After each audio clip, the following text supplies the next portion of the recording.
Hey, this is Mike Lindsay from Vital MX. We're out here at Apollo Raceway today and we have the first ever KTM 250 SXF Factory Edition. This is the 2015 model and the first time KTM has ever brought one down for the 250s. We are talking about all new motorcycle. KTM tried to address a massive amount of things. Some of the key standouts is the bike is 7 pounds lighter than the old model. It's got an all new engine, frame. So let's start off with the engine. This thing is all new. KTM's previous engine was all top end. It had decent mid-range, but not a lot of bottom in it. So going to the drawing board, they wanted to keep that insane amount of top end, but really get a good power package that had good roll-on power, and they've done a really good job of that. The previous model, the fork was really harsh. No matter what you did, it started out harsh, so if you went stiffer, it got worse. If you went softer, you'd give up too much bottoming resistance. The current fork is much more progressive feeling.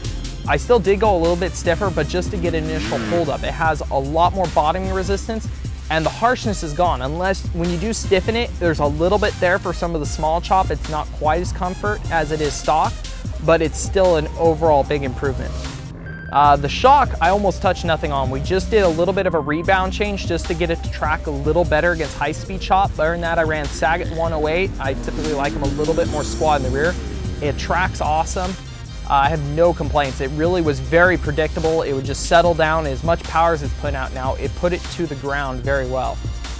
A big point is this bike does weigh 7 pounds less. The race teams spend a ton of money trying to accomplish this, and they've done it right out of the box. What's really impressive though is sometimes when the bikes go lighter with chassis design stuff, it can really affect how overall stable the bike is. It's kind of weird to say, but a heavy bike can be very planted.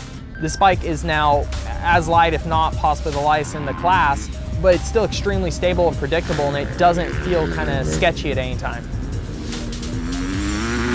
When KTM brought us in, sat us down at the media intro to check out all the specs on this bike, it was almost too good to be true. I wondered what in this radically new bike was going to be bad.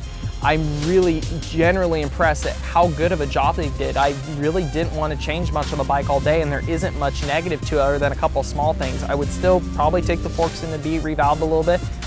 The traction on the foot pegs wasn't the best for me, and the seat's a little bit hard, but other than that, there's nothing really to complain about. It's got great brakes, it's really light now. The overall ergonomics of the chassis are so much better, it's so comfortable, it's got great power. There's not anything you're really looking at this bike and scoffing at. It definitely reflects the price a little bit though, but it's really exciting to see KTM go so far forward with development each year and just not let up. This bike is not only the best 250 KTM has ever produced, but this possibly could be the bike that's going to start winning them shootouts. This radical redesign has brought them to that point that I always had something nagging. There was something about chassis ergonomics or something that I just couldn't get past with. And I'm really excited to see when KTM puts this into full line production 16, because I think there's a really high chance this is going to be #1 on quite a few charts.